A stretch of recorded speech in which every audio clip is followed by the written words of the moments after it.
Por favor, yo sí le ruego, como le dije hace un momento, estemos atentos. Vamos a empezar la predicación. Hoy día, hermanos, por la gracia del Señor, vamos a ver la tercera parte de la fiesta que nos está competiendo en este tiempo, el día de la expiación. La tercera parte del día de hoy. Y vamos a ir a la palabra del Señor, hermanos, a Levítico 23, versículo 26 en adelante. Pero vamos a leer solamente el 26 y el 27, hermanos. Levítico 23, versículo 26 y 27. Dice la palabra del Señor: También habló Jehová a Moisés diciendo: A los 10 días de este mes séptimo será el día de expiación. Tendréis santa convocación y afligiréis vuestras almas y ofreceréis ofrenda encendida a Jehová. Hermanos, hemos visto con anterioridad las otras fiestas. Esta era la fiesta que se celebraba en el mes séptimo, el día 10. El primer día de este mes séptimo era el día en el cual se convocaba a la gente para que pueda preparar sus corazones, afligir sus almas. Y llegado el día 10 de este mes, el mes de Tishrei, se celebraba esta fiesta, la fiesta Yom Kippur, el gran día de la expiación. El único día en el cual el sumo sacerdote entraba al lugar santísimo para derramar la sangre sobre el propiciatorio, hermanos. El único día. Y como hemos visto las semanas pasadas, había todo un ritual, toda una ceremonia, toda una preparación que apuntaba a la santidad de Cristo, apuntaba a la necesidad de la purificación, apuntaba al sacrificio de Cristo, el sumo sacerdote, el tipo del gran sumo sacerdote Jesucristo. En este caso, los sumos sacerdotes, por ejemplo, el primero Aarón, tipos del Señor Jesucristo, y las ofrendas que se presentaban, tipos del sacrificio de Cristo en su obra sacrificial. Sí, hermanos, tengamos presente, como dice las Escrituras en 2 de Timoteo 3:16, toda la Escritura es inspirada por Dios y útil. ¿Levítico 23 es inspirada por Dios? Claro que sí. ¿Y qué dice la palabra aquí? Toda la Escritura es inspirada por Dios y útil. Así que lo que estamos leyendo, hermanos, es útil para nuestras almas. Es útil, hermanos, porque estamos aprendiendo la gran obra preciosa, hermanos, de nuestro Señor Jesucristo, tipificada en aquellas sombras en el Antiguo Testamento. Nos está llevando a comprender más de cómo es el pecado, que sin derramamiento de sangre no hay remisión de pecados, hermanos. Una y otra vez a lo largo de cada una de las fiestas que estamos revisando, hermanos, está quedando, creo yo, claro en nuestros corazones la gran necesidad de la obra sacrificial y de la obra intercesora del Señor Jesucristo. Y tan importante y tan preciosa es esta obra que no solamente bastaba con una fiesta para poder decir, aquí se ve todo al respecto a la obra. No. En otras de las fiestas se mostraba otra parte, otra arista de ese gran diamante que es Cristo y su obra. Y en otra tercera fiesta se miraba otra arista más de este precioso diamante que es Cristo y su obra sacrificial e intercesora. Y ahora también vamos a ver ello, hermanos. Entonces toda la Escritura es inspirada, hermanos, por el Señor y útil para enseñarnos, para redarguir, para corregir, para instruir en justicia, a fin de que el hombre de Dios sea perfecto, enteramente preparado para toda buena obra. Hermanos, así que prestemos atención, hermanos, a la predicación. Vimos parte de lo que el sacerdote había hecho ya, recuerdan, en los 2 días pasados, en las 2 prédicas anteriores. El Señor le había ordenado allí en Levítico 16. Ahora sí, vayamos a Levítico 16 de lleno, hermanos. En Levítico 16, versículo 2, el Señor le había ordenado a Aarón que no en todo tiempo debería entrar en el santuario detrás del velo, al lugar santísimo. No en todo tiempo, solamente un día podía entrar. ¿Y cómo tenía que entrar? ¿Qué tenía que llevar para sí, para expiar los pecados de sus hijos, de su familia? Versículo 3, un becerro para expiación. Y también tenía que llevar un carnero para el holocausto. Hasta el momento de lo que venimos predicando, Aarón todavía no tocó al carnero, solamente al becerro. Lo degolló, juntó la sangre, ¿verdad? Llevó, recuerdan ustedes, un incensario, brasas del altar del holocausto, incienso, entró al lugar santísimo, se prendió el incienso, como mejor dicho, comenzó a emitirse el humo, el incienso, el perfume, el incienso que representaba la intercesión de Cristo. Ahora recién él se podía parar ahí delante del propiciatorio, habiéndose primeramente purificado, lavado, de una manera humillada, con las vestiduras simples, sencillas. Él tenía que entrar, no entraba con el efod, no entraba con el manto azul precioso, no entraba con el pectoral hermoso, no, porque entraba humillado, porque él estaba buscando ¿qué cosa? Expiación para él y para los suyos. Entonces entra, hermano, de esa manera al lugar santísimo. Ven ustedes el humo del propiciatorio, la intercesión de Cristo, hermanos, y él derrama la sangre sobre el propiciatorio. Explicamos al respecto del tema y sale ¿cómo? Sale vivo. Significa que había logrado la expiación de sus pecados y de sus hijos, los otros sacerdotes, y de su casa. Pero ahora sale al atrio, ahora le tocaba ¿qué? El macho cabrío, por el cual se iba a lograr la expiación de los pecados del pueblo. Y hace lo mismo, degolla al macho cabrío, va con la sangre, entra al lugar santísimo, nuevamente el incensario, nuevamente, hermanos, el humo, nuevamente la intercesión de Cristo, se aparece la gloria de Dios, rocía la sangre y, hermanos, Dios ve la sangre, como leímos en el pasaje de Éxodo del día de la Pascua, veré la sangre y pasaré, pasar. Entonces, Él ve la sangre, hermanos, y por tanto es expiado el pecado del pueblo, es cubierto el pecado del pueblo, porque Dios mira la sangre de su Hijo, la sangre del Cordero de Dios que quita el pecado del mundo, y por tanto es expiado el pecado, es cubierto el pecado. Y así, hermanos, Cristo, su sacrificio, cubre el pecado de su pueblo, y por tanto Dios ya no nos mira a nosotros, Dios, ese pecado nuestro es cubierto. Y si es cubierto el pecado, entonces, hermanos, la ira de Dios es aplacada. Y si la ira de Dios es aplacada, ahora Él puede perdonar al impío.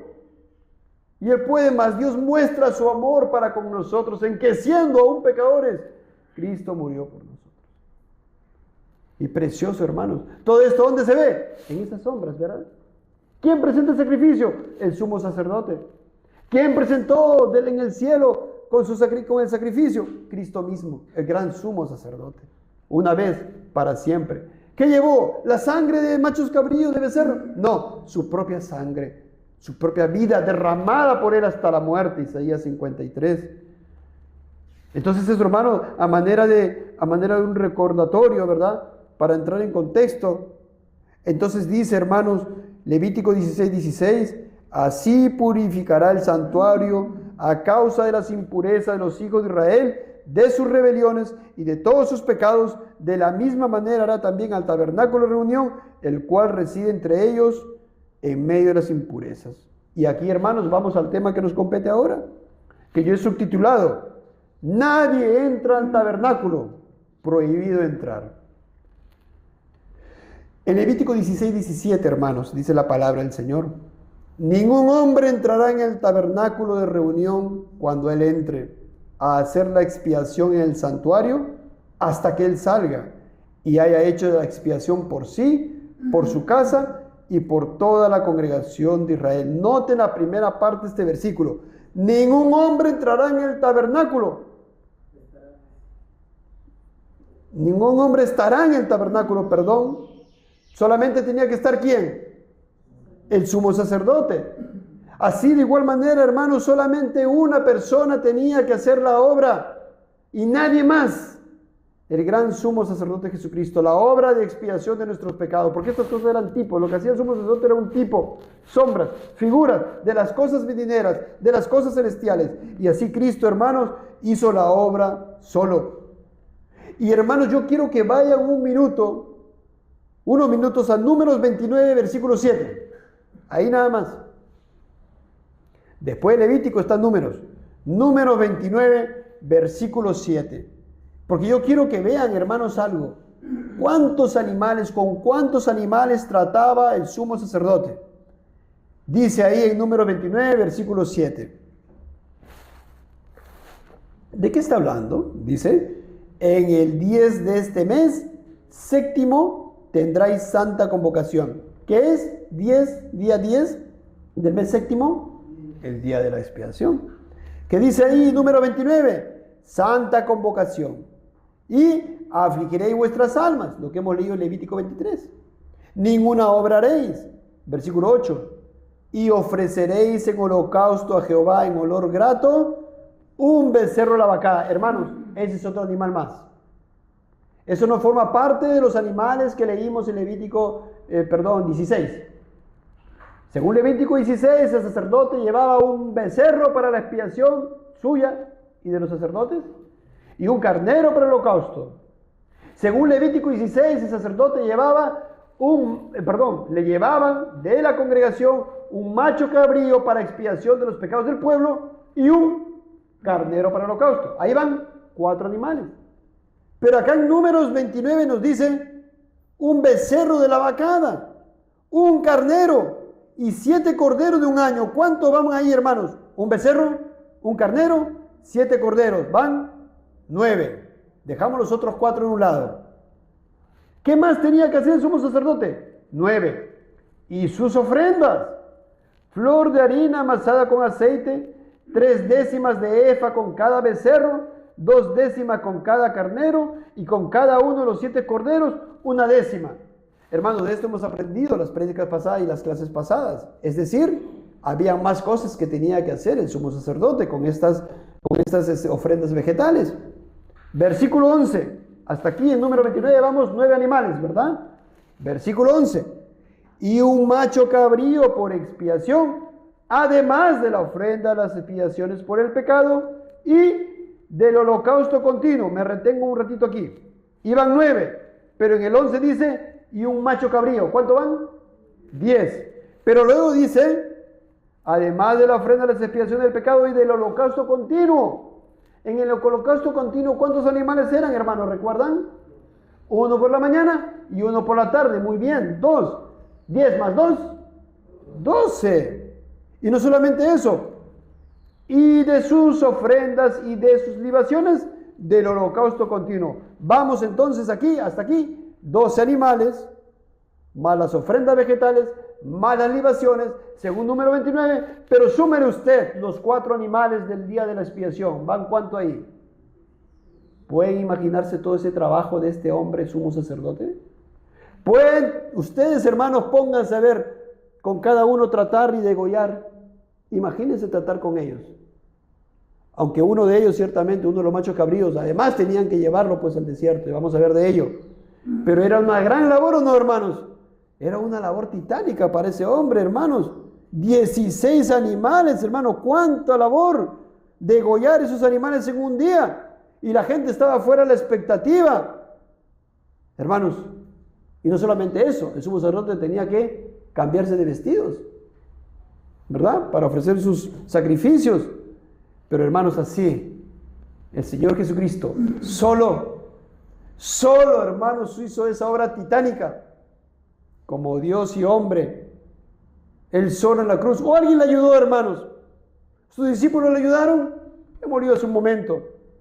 A pesar de que ellos le abandonaron, Él que dijo, cuando le encomiendan a María Magdalena, ve y dile a mis hermanos, aquellos que lo habían dejado, pero Él solo, hermanos. Y por eso en Juan 15 el Señor dice, nadie tiene mayor amor que este, que uno ponga su vida por sus amigos. Uno solo. Él solo fue a hacer esta obra, hermanos. Ningún ser humano podía hacerla ni ayudarle, porque Él tenía que ser solo. Mateo 26:31 dice, entonces Jesús les dijo, todos vosotros os escandalizaréis de mí esta noche, porque escrito está, heriré al pastor y las ovejas del rebaño serán dispersadas. Lo dejaron solo, hermanos. O estaba delante del sumo sacerdote, estaba con alguien. Solo, hermanos. Pedro estaba, después de haberle negado, ¿dónde? Ahí en el patio, a la puerta. Juan, ¿estaba ayudándole a él? Tampoco. ¿Alguna de las mujeres? Tampoco. El Señor Jesucristo estaba solo en la cruz del Calvario, recibiendo la ira del Padre, el quebrantamiento del Padre. Ya en Mateo 1:21 dice, dará a luz un hijo y llamará su nombre Jesús, porque Él salvará a su pueblo de sus pecados. Él, y solamente Él, y nadie más, hermanos. La salvación, solamente Él la puede lograr, o la hizo, o la logró, o expió nuestros pecados y nadie más. Él y nadie más. Por tanto, hermanos, nadie nos puede salvar, ni nuestro pariente, ni nuestro pastor, ni nuestra iglesia, ni nuestro padre, ni nuestro hermano, ni nuestra hermana, ni el colegio, ni nuestro trabajo, ni nuestras obras, nada. Solamente uno hizo la obra, esta obra magnífica. Nadie más la podía hacer, hermanos. Ni siquiera un rey común y corriente. Y por eso él clama solo ahí en la cruz, recibiendo la ira de su padre, el quebrantamiento de su padre. Elí, Elí, lama sabactani, esto es, Dios mío, ¿por qué me has desamparado? Él solo hizo esta obra, hermanos. Y por eso tenemos que arrodillarnos e ir afligidos delante de Él para buscar reconciliación, amigo, amiga. Si alguien no está en Cristo, en ningún otro hay salvación. No hay otro nombre bajo el cielo dado a los hombres en que pueda ser salvo. Nadie más. Entonces, hermanos, dice Levítico 16, regresamos a Levítico 16, hemos ido por un momento, número 29, ¿para qué? Para ver con cuántos animales trataba el sumo sacerdote, para ver esa obra traginosa, cómo habría terminado ese día este hombre, cansadísimo. Nuestro precioso Señor llevó en sus hombros, hermanos, nuestros pecados. Hermanos, hay un pasaje muy diciente en Zacarías 13:7. Levántate, oh espada, contra el pastor y contra el hombre compañero mío, dice Jehová de los ejércitos. ¿De quién estaba hablando el Señor? ¿De quién estaba hablando Dios cuando dice, levántate, oh espada, contra el pastor y contra el hombre compañero mío? Contra su hijo. Levántate, oh espada, contra el pastor, contra mi hijo amado y contra el hombre compañero mío, en quien su alma tenía complacencia y tiene complacencia. Hiere al pastor y serán dispersadas las ovejas. Contra él, hermanos, ¿por qué les doy este versículo? Para que ustedes vean cómo este amor tan grande de Dios se desplegó con su hijo amado, con su compañero, de quien dice, contra el hombre compañero mío. Contra él desplegó, ¿qué? Según vemos aquí, levántate, oh espada, tipificando ¿qué cosa? La muerte, el vituperio, el rechazo, la crucifixión de su hijo, compañero suyo. Al respecto de este versículo, hermano, yo quiero leerles aquí una cita de Matthew Henry. Y dice, Dios Padre ordenó a la espada de su justicia que se despertara contra su hijo cuando hizo libremente de su alma una ofrenda por el pecado. Como Dios, Él es llamado compañero mío. Cristo y el Padre son uno. Él es el pastor que iba a poner su vida por las ovejas. Si es sacrificio, Él debe ser muerto, porque sin derramamiento de sangre no se hacía remisión. Esta espada debe despertarse contra Él. Pero Él no tenía pecado propio por el cual responder. Puede referirse a la totalidad de los sufrimientos de Cristo, especialmente a sus agonías en el huerto y en la cruz, cuando soportó angustia indecible hasta que la justicia divina se satisfizo por completo. La justicia divina se satisfizo por completo con la muerte de su hijo. Hiere al pastor y serán dispersadas las ovejas. Este pasaje fue cumplido, dice nuestro Señor Jesús, cuando todos sus discípulos lo abandonaron y huyeron en la noche que fue traicionado. Fin de la cita. Así como el sacerdote hizo solo la obra, esa obra grande, tanto trajín para él, tanto trabajo para él, en un solo hombre, el sumo sacerdote, Cristo hizo toda la obra solo. Y estaba, hermanos, determinado en el consejo eterno, así por la Santa Trinidad. Él solo dijo, consumado es, o alguien más dijo, consumado es. Él solo, hermanos, cuando Jesús, ahí dice Juan 19:30, tomó el vinagre que dijo, consumado es. Completada está la obra redentora, dijo el Señor, después de esas 3 horas de tinieblas en la cual recibía la ira de su padre, el quebrantamiento de su padre, el oprobio, el rechazo, el vituperio del hombre, cargando ahí por nuestros pecados, hermanos, cargando nuestros pecados. No estaba cargando el pecado de aquellos sacerdotes, de aquellos fariseos que lo rechazaron. Por nosotros lo hizo. En definitiva, nosotros, nuestros pecados, lo llevaron a la cruz del Calvario. ¿Puedes entender eso? ¿Puedes entender eso, hermanos? 1 Pedro 3:18 dice, porque también Cristo padeció una sola vez por los pecados, el justo por los injustos. Él y nadie más, el justo, No dice los justos, el justo por los injustos. Isaías 53:6, Jehová cargó en él el pecado de todos nosotros. Hermanos, no merece nuestra gloria, no merece nuestra consagración, no merece, hermanos, que nosotros nos demos al 100% por él y realmente que nos neguemos a nosotros mismos y tomemos nuestra cruz y le sigamos y nos entreguemos para el avance de su reino, para darle la gloria día a día en nuestras familias, con nuestro trabajo, con lo que hacemos y lo que dejamos de hacer, y que nuestro tiempo es de Él y todo es de Él. ¿Acaso no es digno, hermanos, aquel que murió por nosotros? Así, hermanos, Hebreos 9:11 nos dice, pero estando ya presente Cristo, sumo sacerdote de los bienes venideros, hablando primero de los sumos sacerdotes que se presentaban vez tras vez. Ahora dice Hebreos 9, ahora ya está presente Cristo, sumo sacerdote de los bienes venideros, por el más amplio y más perfecto tabernáculo, no hecho de manos.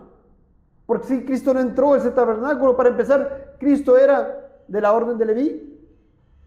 No era de la orden arónica. Él era sacerdote para siempre según el orden de Melquisedec. Y él no podía entrar a ese tabernáculo hecho de manos. Pero él entró ¿dónde, hermanos? Dice aquí, no hecho de manos, es decir, no de esta creación. Y no por sangre de machos cabríos ni de becerros, sino por su propia sangre. Entró una vez para siempre en el lugar santísimo. No era necesario que el siguiente año se presente en el día de la expiación, año tras año, porque esa sangre de sus animales no podía verdaderamente, eran símbolos, eran tipos, pero no podía salvar a nadie, hermanos. Hebreos 9:24, ahí nada más, porque no entró Cristo en el santuario hecho de mano, figura del verdadero. Todo lo que estamos viendo ahí, hermanos, en nuestra lectura temprana de Éxodo, del libro de Éxodo, todas esas lecturas eran tipos, figuras. El altar del incienso, la mesa de los panes de proposición, el candelabro, el arca del pacto, el altar del holocausto, todo eran sombras, figuras del verdadero. ¿Pero dónde entró Cristo? Sino en el cielo mismo, para presentarse ahora por nosotros ante Dios. Porque la expiación es objetiva. Él va, ¿dónde iba el sumo sacerdote? ¿Dónde entraba primero? Al lugar santísimo para entregar la sangre, para presentar la sangre. ¿Dónde entró Cristo? Ahí al Padre, porque el Padre es el ofendido, hermanos. El Padre es el ofendido. El Padre, Dios, es quien está airado con el impío todos los días. Por eso Cristo tenía que presentarse delante del Padre. El Padre es el ofendido. Él tiene que ser aplacada su ira. Y eso es lo que hizo Cristo. La expiación del pecado hecha por Cristo logró que Dios sea propiciado, que su ira sea aplacada. Y por tanto Él, ¿qué cosa, hermanos? Como vamos a ver, ahora sí puede perdonar pecados, hermanos. Ahora sí nos puede limpiar de toda maldad por lo que hizo Cristo. Ahora sí podemos estar en la presencia de Dios por siempre. ¿Se dan cuenta de la gran obra de Cristo? De la gran necesidad del hombre pecador. ¿Se dan cuenta de la gran necesidad de predicar a este Cristo crucificado? Oh, hermanos.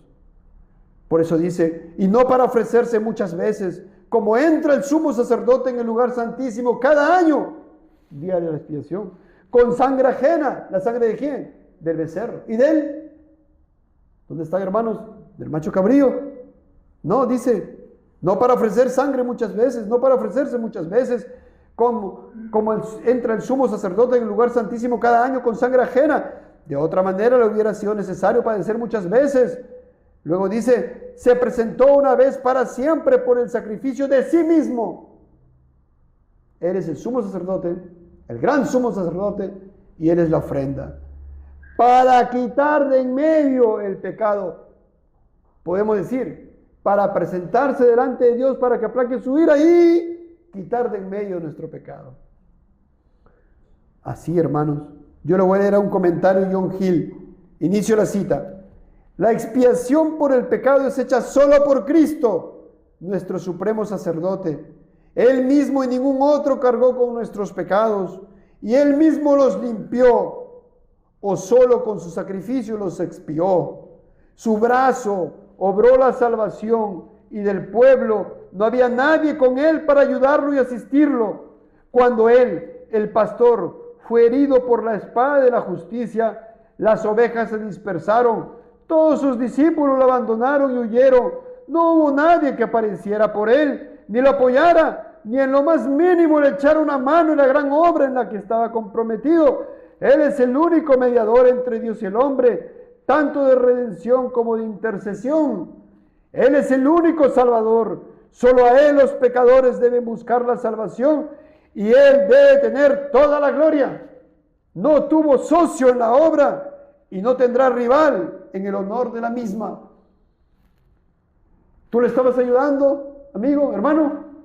Al contrario. Qué precioso.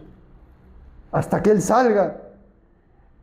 Y después que se pone las vestiduras primorosas, ¿qué tenía su efod? ¿Qué tenía el manto azul en la parte de abajo? Campanillas. Y la gente afuera, ¿qué escuchaba? Campanillas sonando. ¡Se logró la expiación! ¡Oh, qué gozo! ¡Se logró la expiación! ¿Y qué nos significa eso? Cristo cuando resucitó, Él vive, le hemos leído hoy día providencialmente, Juan 20. Él vive, Él logró la expiación, resucitado para nuestra justificación. Si Él no hubiera resucitado, hermanos, ¿qué esperanza tendríamos? Vana es nuestra esperanza, vana es también nuestra fe, lo dice el apóstol Juan en la epístola a los Corintios. Qué preciosos estos tipos, cómo nos muestran, ¿no?, la obra de Cristo. Y si después pasaba el tiempo y la campanilla no sonaba, ¿qué dirían ellos? Murió, no se logró la expiación, está muerto. Pero contrariamente a eso, Cristo vive. Las campanillas sonaron, podemos decir de manera metafórica. Las campanillas sonaron ahí el día de la resurrección. Él vive. Y porque Él vive, nuestra vida ahora está escondida en Él. Y ahora vivimos por Él. Hermanos, cuán precioso es Cristo y su obra, hermanos. Y así debemos gozarnos de Él. Así como Abraham vio su día y se gozó, nosotros también, por fe. Por favor, les ruego, si alguien no está en Cristo, corramos a Él. Veamos estas cosas, creamos en estas cosas. Entonces, hermanos, Dios aceptó el sacrificio. Lo podemos ver en Isaías 53 también, porque dice: con todo eso Jehová quiso quebrantarlo, sujetándolo a padecimiento, cuando haya puesto su vida en expiación por el pecado. O sea, cuando haya puesto su vida, cuando haya muerto su vida en expiación por el pecado, verá linaje, vivirá por largos días, y la voluntad de Jehová será en su mano prosperada, verá el fruto de la aflicción de su alma. Si dice primero, cuando haya puesto su vida, cuando haya muerto, pero luego dice, verá el fruto de la aflicción de su alma, ¿qué significa eso, hermanos? Vivirá. Ahí está. Vivirá por largos días y verá el fruto. Si él hubiera terminado aquí, Jehová quiso quebrantarlo, cuando haya puesto su vida en expiación por el pecado, murió y nunca más vivió. No. Él verá el fruto de la aflicción de su alma. Y lo está viendo. Él está viendo, Cristo está viendo cada día, cuando cada pecador se arrepiente, cuando salva a cada uno de los suyos, Él está viendo el fruto de la aflicción de su alma. Ese es el fruto, hermanos, de que su alma fue afligida, como diciendo, oh, mi alma la afligí, morí, entregué mi vida por Él, ahí está el fruto. Salvé este niño, salvé este escogido por mí desde antes de la fundación del mundo y quedará satisfecho. Por tanto, yo le daré parte con los grandes y con los fuertes repartiré despojos, por cuanto derramó su vida hasta la muerte. Él vive, hermanos. Él vive, hermanos, y Él salió, por decir así, resucitó. Bien, hermanos, entonces, ¿qué hace ahora el sumo sacerdote? Sale, se dirige, ¿saben dónde? ¿Saben dónde se dirige? Al altar del incienso, al lugar santo. ¿Qué va a hacer en el altar del incienso? Pues, hermanos, ahora lo que vamos a ver aquí nos muestra otra faceta, otra arista, otra mirada, otra carita de ese precioso diamante que es Cristo y su obra. ¿Cómo lo muestra? Y damos paso a este subtítulo. Nos da la obra de Cristo, su obra intercesora. ahora él mismo él intercede, tipificada en lo que se hace con la sangre en el altar del incienso. El versículo 18, Levítico 16, que tienen ustedes, hermanos, por favor. Versículo 18. Y saldrá al altar que está delante de Jehová y lo expiará. Y tomará de la sangre del becerro y de la sangre del macho cabrío. Es decir, hermanos, hay algunos eruditos dicen que mezclaban la sangre del becerro y del macho cabrío. Y dice, y la pondrá sobre los cuernos del altar alrededor. ¿De qué altar está hablando? Del altar del incienso. ¿Dónde estaba el altar del incienso, hermanos? A ver si están atentos. ¿En el lugar santo, en el lugar santísimo o en el atrio? En el lugar santo. O sea que él salió del lugar santísimo, entró al lugar santo. Ahí estaba la mesa de los panes de proposición, estaba el candelabro y estaba el altar del incienso. El altar del incienso, ¿recuerdan, hermanos? ¿Recuerdan? ¿De cuántos codos de largo era? 1 por 1. ¿Ya? Y 2 codos de alto. Hecho de madera de acacia, cubierto de oro puro. Y tenía en la parte superior sus cuernos. ¿Y por qué? Eso significaba, era símbolo, imagen, figura de lo celestial. ¿Y qué nos muestra esto, hermanos? Esos cuernitos que estaban en ese altar del incienso. Nos muestra, hermano, el poder de la intercesión de Cristo. ¿Pero qué tenía que hacer el sumo sacerdote? La sangre del macho cabrío y del becerro tenían que ponerlo sobre los cuernos, untarlos sobre esos 4 cuernos. ¿Por qué? Porque el poder de la intercesión de Cristo delante de su Padre es gracias a su obra sacrificial, a su sangre derramada, a su vida derramada. ¿Se dan cuenta, hermanos, ese tipo? ¿Se dan cuenta esta sombra cómo apunta a Cristo y a su obra también? Repito una vez más. El poder de la obra intercesora de Cristo ahorita, Él está en el cielo, está entronado, está intercediendo por nosotros, hermanos. Sí lo está haciendo en este momento también. Y cuando caemos también. Y cuando luchamos con el pecado también. Pero Él puede interceder ante el Padre. ¿Cómo? Gracias a lo que Él hizo en la cruz del Calvario. Entonces, ¿su argumento cuál es? Su argumento es, Padre, Dios mío, yo morí por tal persona que ahora ha pecado. Perdónale. Su argumento siempre es, yo ya hice, yo ya morí, yo ya me sacrifiqué, ya derramé mi vida, entregué mi vida. Y Dios acepta ese sacrificio. Vez tras vez, tras vez, tras vez, tras vez. No es un llamado para que vivamos sin ley. No es un llamado para pecar, de ninguna manera. Lo que estoy diciendo es que Cristo intercede por nosotros todo el tiempo. Vive siempre para interceder. Hermanos, le voy a leer, bueno, ya les expliqué, pero le voy a leer, esta es la cita del teólogo Berkov. Dice, miren, escuchen, lento lo voy a decir. Su obra intercesora se prefiguró mediante la quema diaria del incienso en el altar de oro. En el altar de oro, en el altar del incienso, diariamente se quemaba incienso. Y llegaba el incienso. ¿El incienso dónde va? ¿Abajo o arriba? ¿Ya? ¿Qué significaba? ¿Qué tipificaba esto? ¿Qué prefiguraba? La obra intercesora de Cristo. Que ora, bueno, y la manera que llegaba arriba es decir, llegaba a lo alto, llegaba a Dios, ¿verdad? Ahí está. Eso es lo que está diciendo. Su obra intercesora se prefiguró mediante la quema diaria de incienso en el altar de oro, en el lugar santo. La nube siempre ascendente de incienso no era nada más un símbolo de los que oraban en Israel, sino también, escuchen bien, un tipo de la oración sumo sacerdotal de nuestro gran sumo sacerdote. ¿Entendemos? Esta acción simbólica, porque lo del altar de incienso era un símbolo, esa acción simbólica de quemar incienso, escuchen bien, no estaba disociada de la entrega de sacrificios sobre el altar de bronce. ¿Por qué no estaba disociada? Por la sangre. Porque el altar de incienso tenían que ponerle sangre en los cuernos. Tenían que sacar sangre, ¿dónde? De los becerros, del macho cabrío, en este caso, degollados, y la sangre lo ponían ahí sobre los cuernos. Por eso que está diciendo que la intercesión no está disociada de la obra sacrificial. ¿Me entienden, hermanos? Por eso dice, esa acción simbólica no estaba disociada de la entrega de sacrificios sobre el altar de bronce, sino estrechamente relacionada con ella. Se refería a la aplicación de la sangre de las más importantes ofrendas por el pecado, la cual se aplicaba a los cuernos del altar de oro, llamado también altar del incienso. Fin de la cita. Así que Dios, a través de estas cosas que se hacían con la sangre en los cuernos del altar del incienso, estaba diciendo: la obra intercesora de mi Hijo amado, en quien tengo complacencia, radica en su obra sacrificial. Cuando Él derramó su sangre, derramó su vida. ¿Entienden, hermanos? Y por eso, ese es el argumento que usa Cristo. Ese es el argumento de Cristo delante del Padre.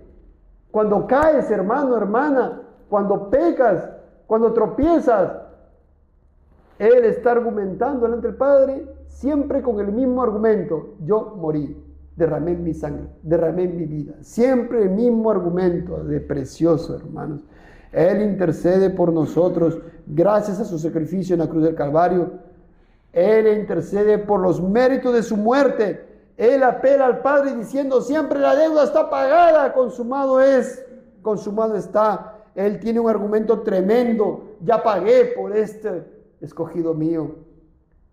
Y sus oraciones siempre son escuchadas. Gloria a Dios y aleluya.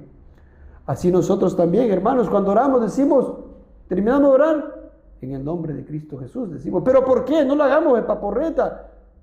Pensemos en por qué lo hacemos, hermanos. Padre, yo te oro esto y yo sé que tú me escuchas por los méritos de Cristo que hizo en la cruz del Calvario, derramando su sangre. Por eso tú me escuchas. Qué precioso, hermanos. Entonces, hermanos, la fuerza, esos cuernos, porque eran cuernos, ¿verdad? Esa fuerza intercesora, esos cuernos representados por los cuernos, radica en su obra sacrificial. Voy a ir a unos pasajes. Hebreos 7, 23. Y los otros sacerdotes llegaron a ser muchos, debido a que por la muerte no podían continuar. Mas este, hablando de Cristo, por cuanto permanece para siempre, tiene un sacerdocio inmutable. Su sacerdocio es inmutable. Por lo cual puede también salvar perpetuamente a los que por Él se acercan a Dios. Y escuchen esto: viviendo siempre para interceder por ellos. Él vive siempre para interceder por nosotros. 26. Porque, ¿qué hizo, hermanos, para poder lograr esta intercesión? Porque, aquí está por qué. Dice por qué. ¿Cómo ahora puede interceder por nosotros? Porque tal sumo sacerdote nos convenía, santo, inocente, sin mancha, apartado de los pecadores y hecho más sublime que los cielos, que no tiene necesidad cada día, como aquellos sumos sacerdotes, de ofrecer primero sacrificio por sus propios pecados y luego por los del pueblo, porque esto lo hizo una vez para siempre, ofreciéndose a sí mismo. Ahí está lo que hemos hablado hace un momento, de cómo radica su poder de intercesión, porque Él se ofreció delante del Padre en el cielo, ofreciendo su sacrificio, Él mismo, hermanos, su vida. Por eso Romanos 8:34 dice: ¿quién es el que condenará? Cristo es el que murió, más aún el que también resucitó. Mire, murió, resucitó. El que además está a la diestra de Dios, el que también intercede por nosotros. ¿Quién nos puede condenar, hermano, cuando has caído en algún pecado? No estoy llamando a que peques, eso no es aborrecible delante de Dios. El pecado es malo y además trae consecuencias. ¿Cuántos pasajes de la Biblia nos enseñan eso? Hemos leído ayer en un devocional respecto a Acán. Hemos leído anteriormente en la misma iglesia respecto al rey David las consecuencias del pecado, hermanos.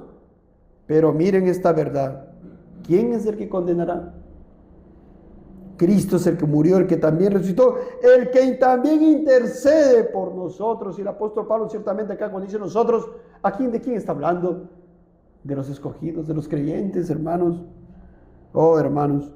Versículo 19, tengo que avanzar. Versículo 19. ¿Qué más sigue, hermanos? Levítico 16, versículo 19.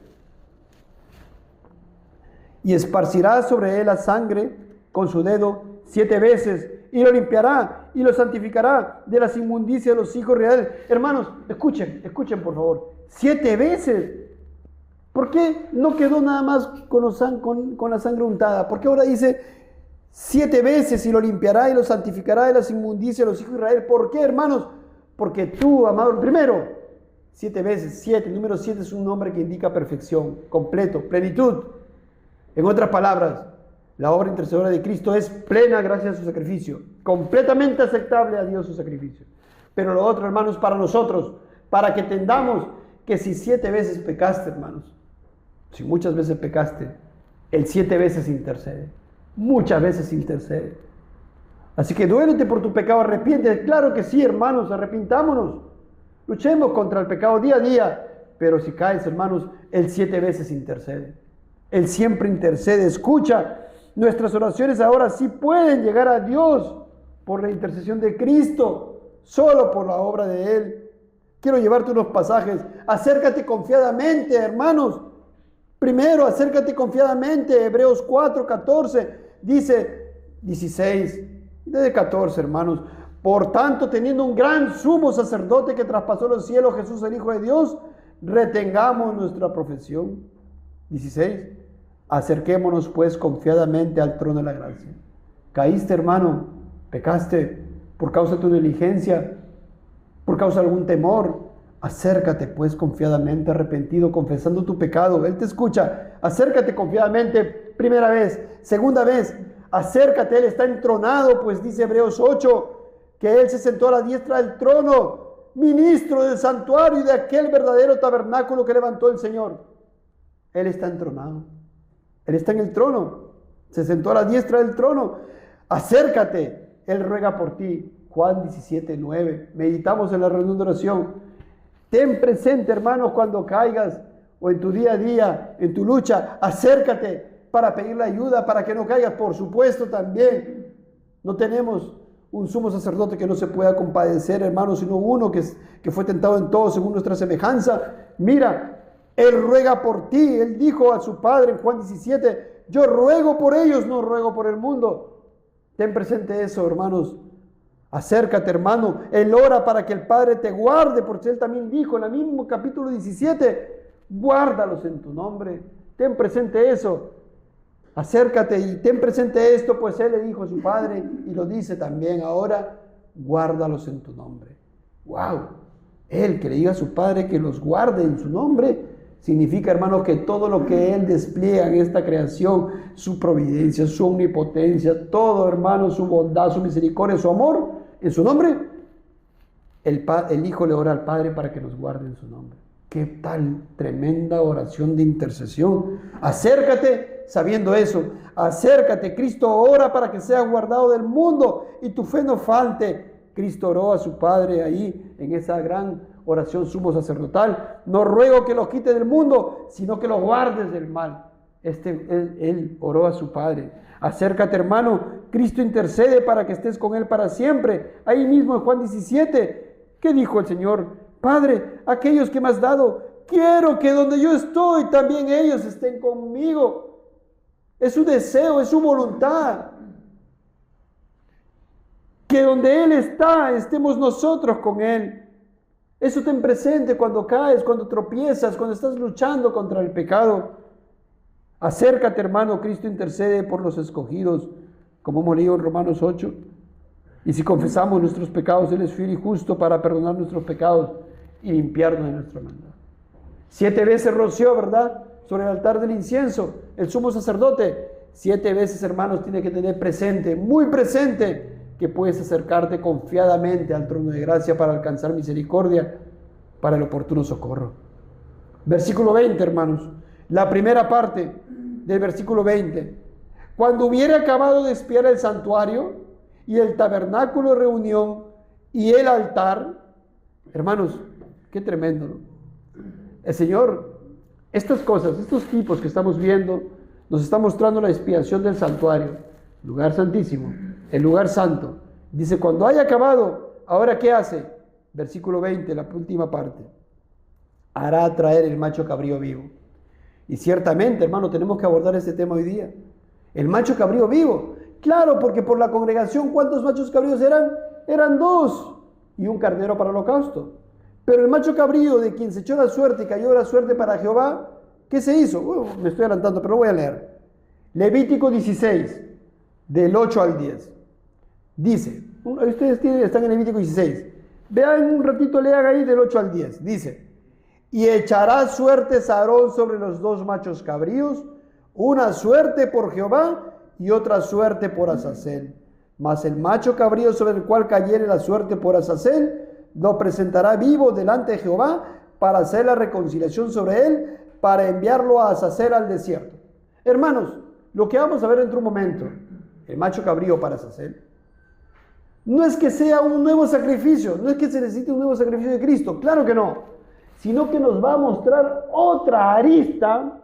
Imagínense un diamante precioso ahí, alguna vez lo habrán visto por internet, y brilla, ¿verdad? De manera hermosa por todos lados.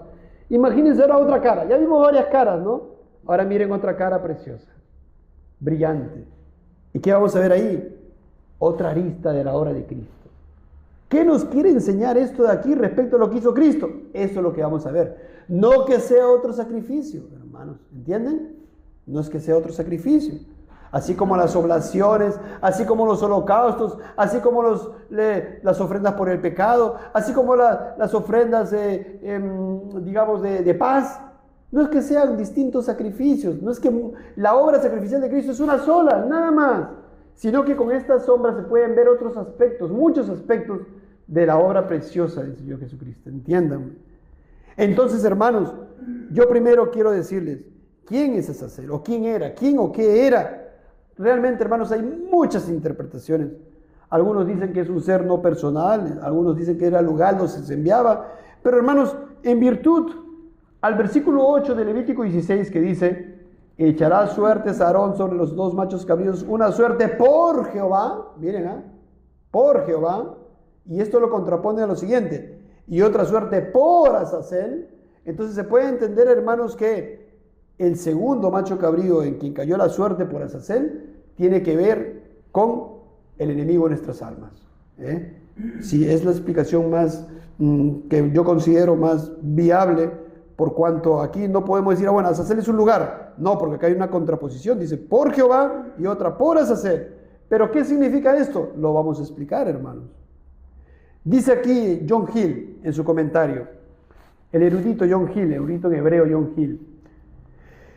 Dos machos cabríos puede deberse a, inicio la cita, la doble consideración de Cristo como mediador, una con respecto a su divino Padre, a quien satisfizo con su muerte, y el otro con respecto a Satanás, escuchen bien, con quien entró en conflicto en vida y a cuyo poder estaba tan entregado que no solo fue tentado y acosado por él, sino que por su instigación fue llevado al polvo de la muerte. Fin de la cita. Y quiero ir a algunos pasajes, hermanos. Génesis 3, 14 al 15. Y Jehová Dios dijo a la serpiente. ¿A quién? A la serpiente. ¿Quién es la serpiente ahí, la serpiente antigua? Satanás. ¿Qué le dijo? Por cuanto esto hiciste, maldita serás entre todas las bestias, y entre todos los animales del campo sobre tu pecho andarás, y polvo comerás todos los días de tu vida, y pondré enemistad entre ti y la mujer, y entre tu simiente y la simiente suya. Esta te herirá en la cabeza, y tú le herirás en el calcañar. Aquí está hablando, hermanos, de la obra, ciertamente, toda la vida de Cristo también, sí, pero también de la obra en la cruz del Calvario. Cristo le hirió en la cabeza a Satanás, y sin embargo, él, y la última parte que dice, y tú le herirás en el calcañar. Sabemos que Satanás es el enemigo de las almas. Sabemos que Satanás, como vamos a ver, hermano, en otro momento, mejor no me adelanto, hermanos, vamos a ver que el mundo entero está bajo el maligno, dice las Escrituras, y que los incrédulos están cautivos a voluntad de él. Y vamos a ver dentro de un momento un poco más al respecto de este tema, hermanos. Pero quiero ver lo siguiente, retrocedo un poco.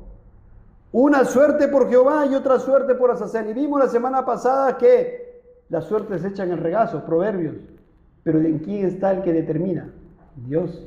Así que Dios determinó, ¿verdad? Como vimos la semana pasada, puso a Cristo para ser inmolado, muerto, para que muera por nosotros, el sacrificio aceptable delante del Padre. Pero también Cristo determinó y Dios determinó, la Santa Trinidad determinó, entregado por el determinado consejo y anticipado conocimiento de Dios, determinó ¿qué cosa? Que Cristo viniera a esta tierra y sea vituperado, rechazado, tentado por quién también, por Satanás. Sí, hermanos, de eso vamos a ver en otro momento un poco más. Y por eso Hechos 4 también dice, se reunieron los reyes de la tierra y de los príncipes, se juntaron uno contra el Señor y contra su Cristo. Yo pregunto, los reyes de la tierra, los príncipes que se juntaron contra Cristo, ¿no estaban acaso siendo influenciados por Satanás? ¿Por Azazel? Sí.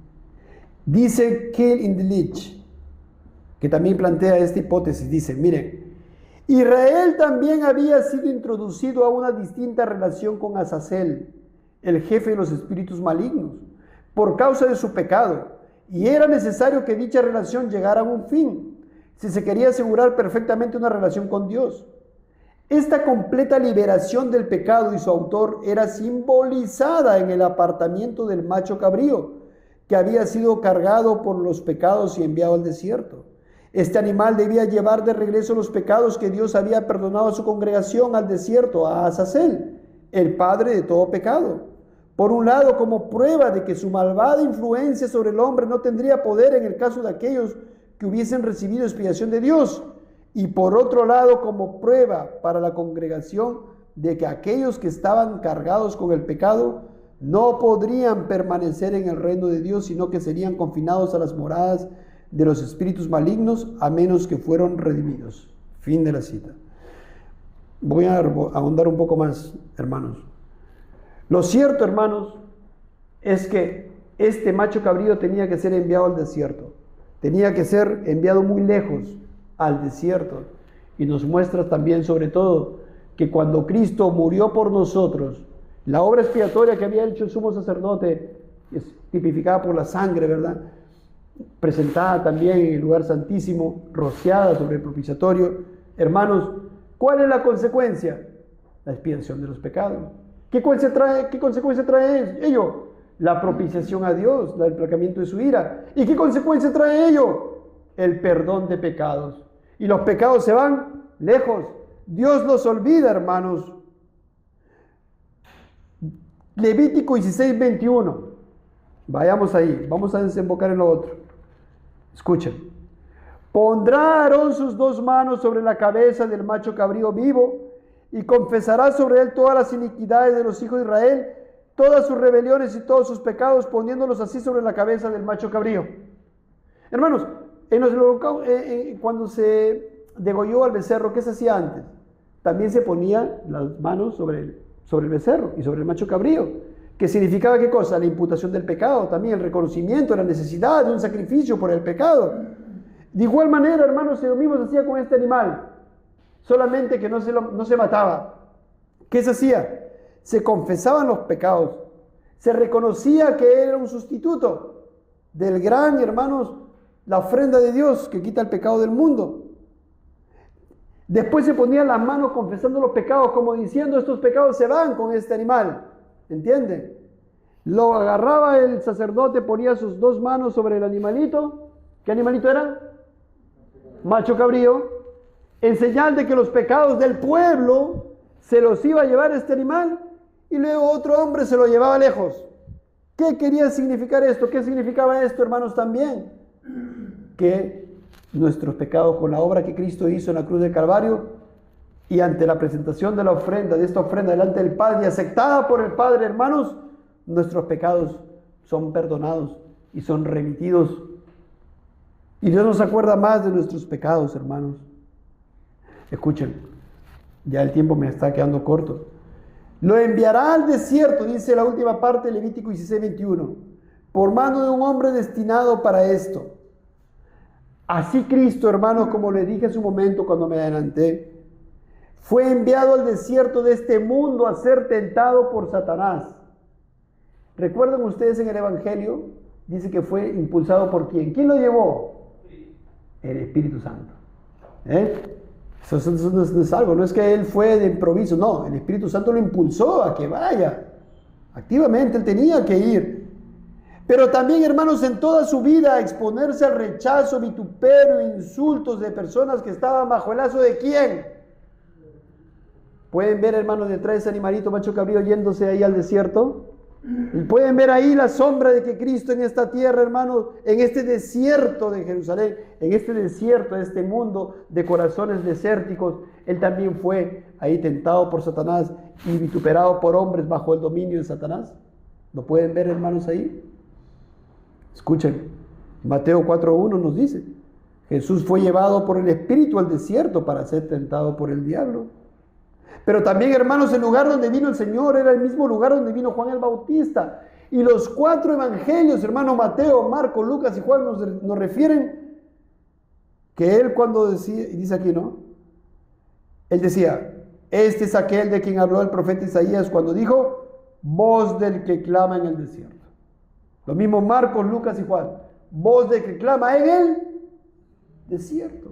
¿Ustedes alguna vez se han puesto a pensar por qué tenía que ir a predicar en el desierto? Porque se podría esperar que vaya a las ciudades y a las plazas y a los parques a predicar. ¿Por qué en el desierto? Porque ciertamente, literalmente predicaba en el desierto también. ¿Por qué, hermanos? Esto que era como un golpe para la gente, para decirles, ¿saben qué? Ustedes son un desierto, están en un desierto espiritual, sus corazones son un desierto. Y así Cristo que vino también a este lugar, a esta tierra, hermanos, un lugar desértico. ¿Dónde fue enviado el macho cabrío? Al desierto. ¿Cristo dónde vino? A un desierto. ¿Juan el Bautista dónde predicó? En el desierto de Judea. Sí, hermanos. Y William Henry se dice, y acá es interesante porque él cita a Calvino también, miren, es evidente que en Isaías y en la predicación de Juan, tal como la relata Mateo, el desierto, a través del cual hay que preparar camino para el Señor, es en último análisis, el corazón del pueblo que estaba inclinado a todo mal.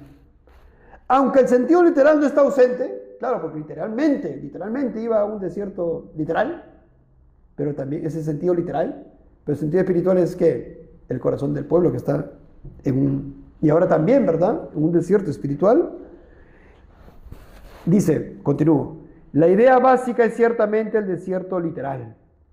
Y acá él cita a Calvino, pone entre paréntesis, pero la vista misma del desierto literal debe haber tenido un efecto poderoso sobre el corazón estúpido, dice Calvino, y endurecido de los hombres, llevándoles a percibir que estaban en un estado de muerte y a aceptar la promesa de salvación que se les había extendido. Fin de la cita. Es Hendrickson citando a Calvino, diciendo claramente que Cristo vino a un desierto espiritual. Y ahora también así está esta tierra. ¿Acaso no dice la Biblia que toda persona está muerta espiritualmente si no tiene la salvación? Así que, hermanos, y todo este mundo, el desierto espiritual donde el Señor Jesucristo vino, también está influenciado por el enemigo, ya que 1 Juan 5:19 nos dice, sabemos que somos de Dios, la primera parte, y el mundo entero está bajo el maligno. ¿Podemos decir que Pilato está influenciado por Satanás? Claro que sí. ¿Por su concupiscencia? Claro que sí, pero el mundo entero está bajo el maligno. Y los sumos sacerdotes, y los escribas, y los fariseos, y Judas Iscariote. ¿Recuerda que le dijo el Señor Jesucristo? Que Satanás iba a tomar de él, ¿verdad? Que Satanás lo iba a dirigir. ¿Y qué hace Satanás? Inmediatamente se va a entregarlo.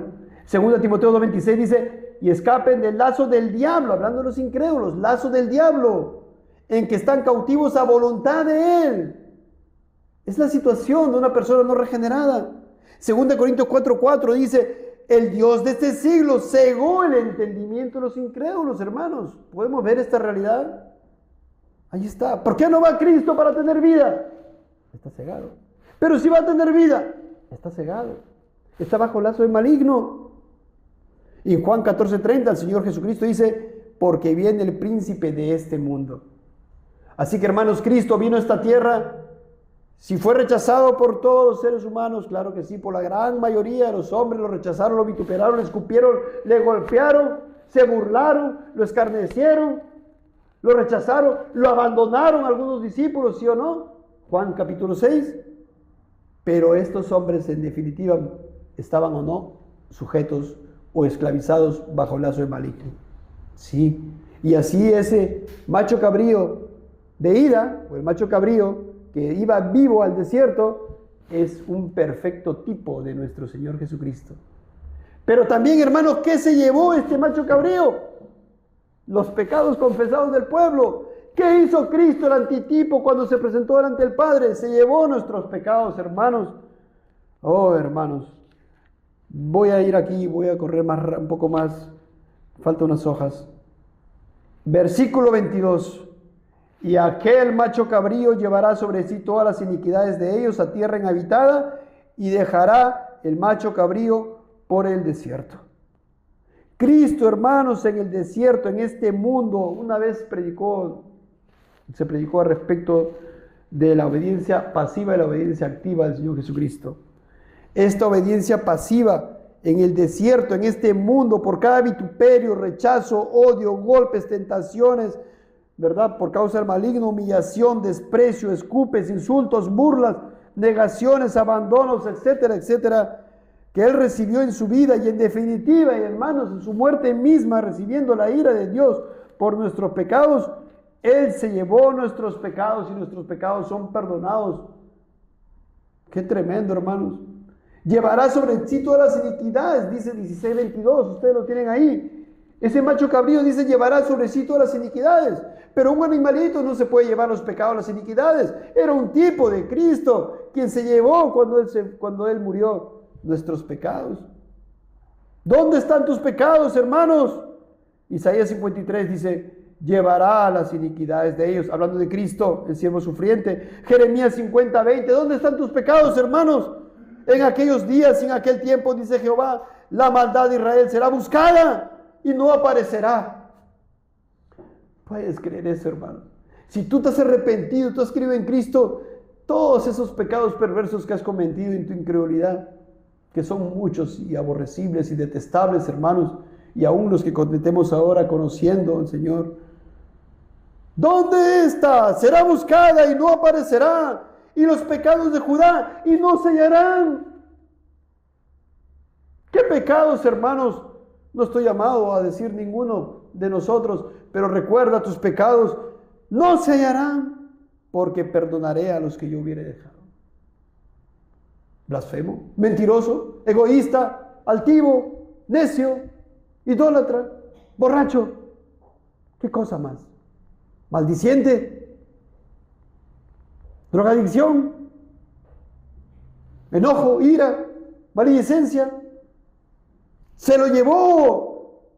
Perdonaré a los que yo hubiera dejado, dice, hermano. Miqueas 7:18, que Dios como tú, que perdona la maldad y olvida el pecado del remanente de su heredad.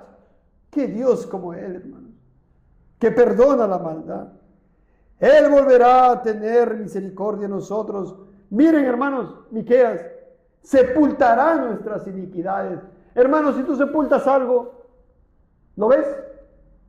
Sepultará nuestras iniquidades y echará en lo profundo del mar todos nuestros pecados. ¿Se dan cuenta la manera en la cual nos está diciendo: tu pecado está sepultado, está en el fondo del mar? ¿Por qué, hermanos? ¿Por qué Jeremías 50:20, Miqueas 7:18 puede ser posible? ¿Por qué? Su sacrificio de Cristo. Derramó su sangre, entregó su vida. Isaías 43. Hermano, escucha.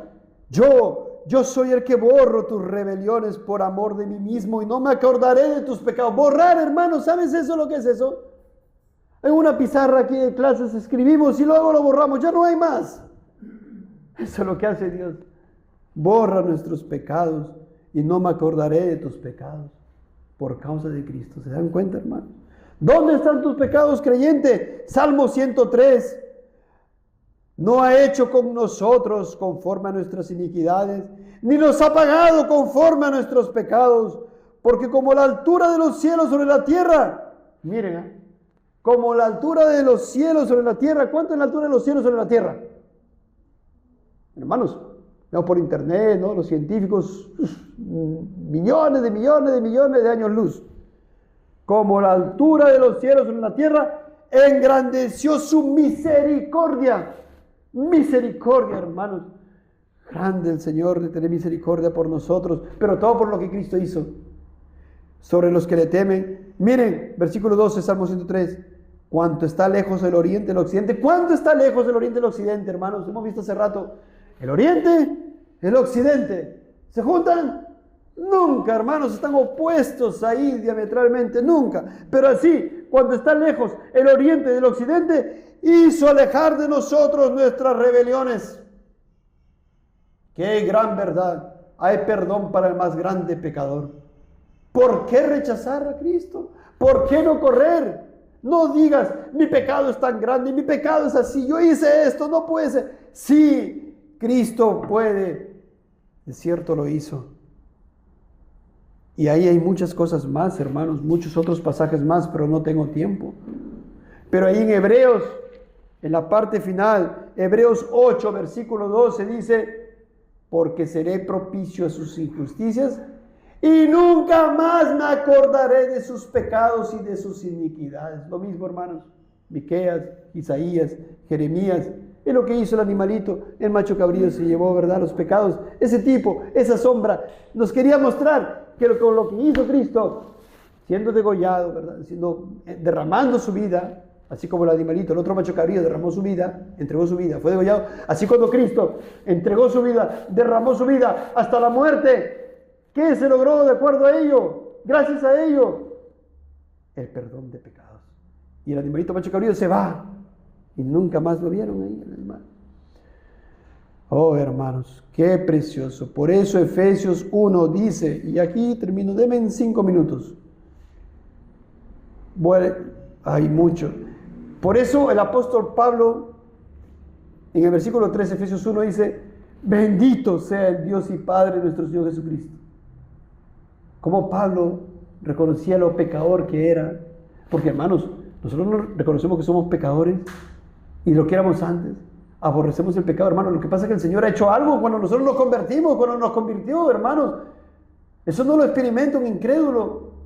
Y el incrédulo tiene que experimentar esto, tiene que aborrecer su pecado, arrepentirse y correr a Cristo. Y una vez que lo hagas, tú vas a poder decir, bendito sea el Dios y Padre de nuestro Señor Jesucristo, que nos bendijo con toda bendición espiritual en los lugares celestiales, según nos escogió, mire, porque Dios soberano escogió antes de la fundación del mundo. ¿Para qué? Para que fuésemos santos y sin mancha delante de Él en amor, habiéndonos predestinado para ser adoptados hijos suyos por medio de Jesucristo, según el puro afecto de su voluntad, para alabanza de la gloria de su gracia. ¿Para qué, hermanos? ¿Para qué? Para alabar, ¿qué cosa? Lo glorioso que es Él y su gracia. Eso tiene que ser el motivo de estas predicaciones, para alabar la grandeza de su gloria y de su gracia, para alabar la supereminente grandeza de la gloria de su gracia, si quieres, con lo cual nos hizo aceptos en el amado, en quien tenemos redención por su sangre, el perdón de pecados. ¿Para qué les lleva este pasaje? El perdón de pecados. Y por eso Pablo alaba a Dios, bendito sea Dios por lo que hizo con Cristo. Ahora somos aceptos en Cristo. ¿Por qué? ¿Por qué ahora somos aceptos? Porque nos perdonó los pecados. ¿Y por qué perdonó nuestro pecado? Porque la ira de Dios fue aplacada. ¿Y por qué la ira de Dios fue aplacada? Porque Cristo expió nuestros pecados. ¿Y cómo? Muriendo y derramando su vida, hermanos. ¿Se dan cuenta esta obra preciosa? William Hendricks, el erudito, dice al respecto de este versículo, escuchen, y conecta con el día de la expiación. La redención no estaría completa si no se procurase el perdón. Claro, no puede haber redención, hermanos, si no hay perdón de pecados. Está bien, Cristo expió, ¿verdad?, los pecados, murió, la ira de Dios fue aplacada, y muy ahí puede quedar, ¿verdad? Pero no, hermanos, se logró el perdón. Y si ya no tenemos pecados, entonces somos limpios en Cristo, y somos purificados en Cristo. Y si somos purificados en Cristo, hermanos, podemos vivir con Él eternamente, en la gloria con Dios. Gloria a Dios. ¿Se dan cuenta, hermanos? ¿Se dan cuenta cómo estos tipos nos ayudan a entender mejor? Por eso dice este erudito, la redención no estaría completa si no se procurase el perdón. Aún Israel en la antigua dispensación entendía esto. En el día de la expiación, la sangre de un macho cabrío era rociada sobre el propiciatorio. El otro macho cabrío, sobre cuya cabeza eran confesados los pecados, era enviado lejos para nunca volver. Ahora aquí, en Efesios 1 que hemos leído, la idea de completa remoción del pecado constituye el significado mismo de la palabra, usado en el original griego. traducida por perdón o remisión. Fin de la cita. Ahí está, hermano. Perdón de pecados. Donde quiera que ustedes lean. Remisión, remoción. Esto es. Qué precioso, ¿no? Y les cito, hermanos, este último pasaje de Spurgeon. Inicio la cita. Escuchen. Inicio la cita. Oh alma, ¿no puedes ver tus pecados todos idos? Puede que tengamos que emprender un largo camino y llevar con nosotros nuestros pecados, pero oh, cómo miramos y miramos hasta que son echados a las profundidades del desierto del olvido, donde nunca serán encontrados de nuevo contra nosotros. Este día todos los pecados serán puestos sobre la cabeza del macho cabrío de ida. Los pecados de presunción, los pecados de ignorancia, los pecados de impurezas, los pecados pequeños y grandes, pocos y muchos, pecados contra la ley, pecados contra la moralidad, pecados contra las ceremonias, pecados de todas clases, todos ellos eran quitados en el gran día de la expiación. Fin de la cita. Niño, no digas yo no soy tan pecador. Esos pecados chiquitos, reconócelos, esos también. Cristo, si tú vas a Cristo un día en tu vida, yo te ruego que vayas hoy para que no te endurezca por el engaño del pecado. Esos pecados pequeños puedes decir, no, yo no soy tan pecador, yo no hice esto. Ya ese es un pecado. Corre a Cristo, míralo en la cruz con los ojos de la fe. Él se está llevando tus pecados, Él se llevó tus pecados ahí. No necesitas ser el gran pecador, vamos a decir así. No necesitas ser un borracho, un adúltero, un blasfemo para necesitar a Cristo. No, ahora ¿dónde estás? Así, hermanos. Levítico 16, 23, lo vamos a leer nada más, y el 24. Después vendrá Aarón al tabernáculo de reunión y se quitará las vestiduras de lino que había vestido para entrar en el santuario y las pondrá allí. Lavará luego su cuerpo con agua en el lugar del santuario y después de ponerse sus vestidos, saldrá, sus vestidos ahora primorosos, y hará su holocausto y el holocausto del pueblo, y hará la expiación por sí y por el pueblo. La siguiente semana, Dios mediante, hermanos, terminamos con este día de la gran expiación. Yo les ruego, hermanos, por favor, escudriñen durante la semana, revisen más estas cosas, mediten más en estas cosas, en el precioso sacrificio de nuestro Señor Jesucristo, para la alabanza y la gloria de Él. Oremos, hermanos.